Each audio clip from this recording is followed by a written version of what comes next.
有個掹可以掛喺電腦後邊嘅。電腦我上咗兩口螺絲噶啦，咁可以就咁掛上去，掛上去，咁跟住你可以洗翻實佢啦，或者調轉咁樣掛落去。咁樣掛落去咧，個開關掣就喺上邊。如果你上邊夠位，你伸手去開嘅就冇問題啦。咁如果話後邊個位或者上面個位係好窄，唔方便插線嘅，咁你將部機擺翻喺台面嗰度都得。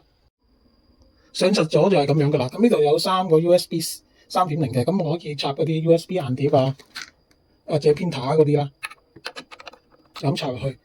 咁呢邊咧就有個 HDMI DisplayPort 同埋一個 USB-C 嘅。咁如果唔夠 USB 用咧，可以買個呢啲咁嘅 USB-C 一開4嘅，咁插落去咁就可以多一啲位咁樣用啦。或者你用個無線鍵盤 mouse 咁都會好慳位。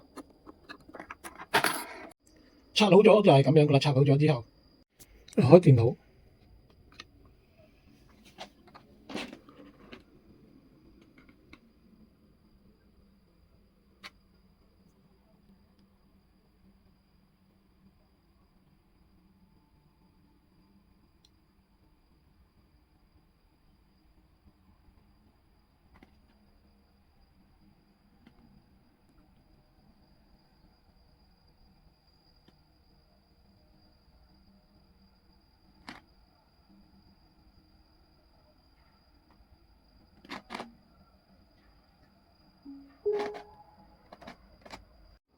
個 mon 後邊呢度有個掣，撳落去就開關個 mon 嘅，就撳一下佢着燈就開咗噶啦。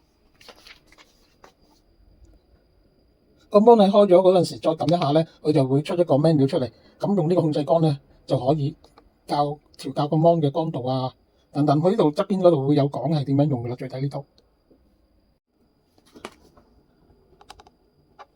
呢個 mon 真係足24.5寸嘅，咁係呢個價錢嚟講，呢個 mon 就真係最好噶啦。咁軟件就同你裝埋噶啦，一般嘅軟件都裝晒噶啦。咁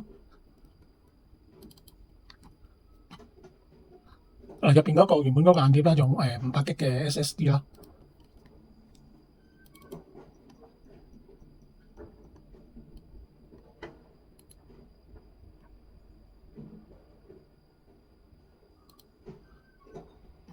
呢部機仔個強項喺播放影片嗰度咯。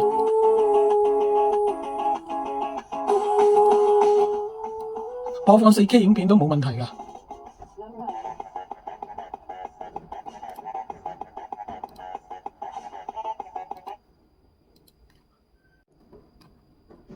你翻去咧，你呢度咧，你登入翻你個公嗰個 account 咧，咁你就可以有翻你之前你自己嘅 bookmark 瀏覽記錄嗰啲咁嘅嘢噶啦。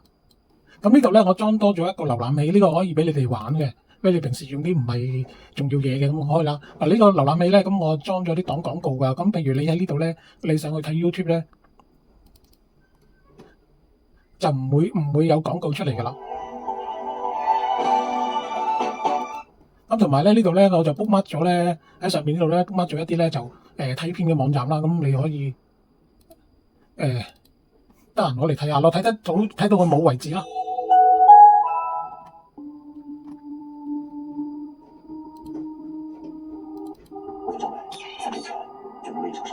咁仲有咧，呢度咧就裝咗啲咧AI 嘅網頁啦。咁你可以喺度登記咗之後咧，就可以喺度電腦嗰度查問嘢啦。咁會比較方便啲啦。咁同埋咧，呢度咧有一個公仔嘅，因為我聽你講你都會攞嚟聽歌嘅。呢個咧就係 YouTube Music 嘅優化版，你撳一撳佢，跟住撳呢度，佢就會開啲 music 出嚟噶。咁如果你想你有個聽歌記錄嘅，呢度你撳翻晒煙咁就得噶啦。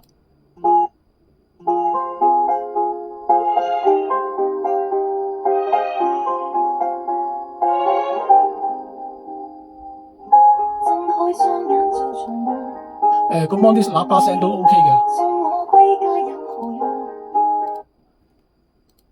咁同埋呢度咧就會裝咗一個 VPN 嘅。咁如果你我本身有俾開錢嘅，用 VPN 就唔使用呢個啦。咁呢個 VPN 咧就係日本南波大學出嘅，咁係一個免費嘅 VPN 嚟嘅。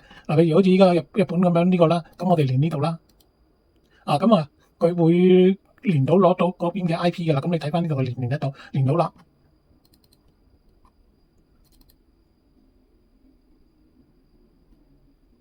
啊，你見到呢度咧就寫住 YouTube Japan 嘅，咁已經係連咗去日本噶啦。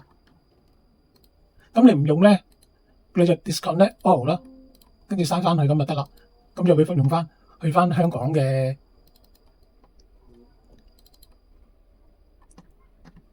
去翻香港嘅網站啊 YouTube 啦。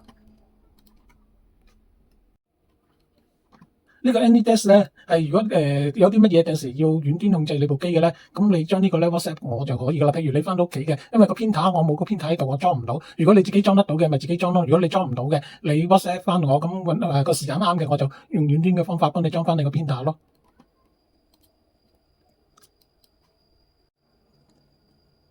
呢度係關機嘅，咁如果突然間出去啲嘢未做完嘅，唔想關電腦嘅，咁可以要揀呢個休眠啦。呢個休眠關咗之後咧，佢會保存翻你而家嘅嘢嘅，保存翻你而家嘅嘢嘅。咁陣間你開機咧，佢就會出翻之前嘅嘢噶啦。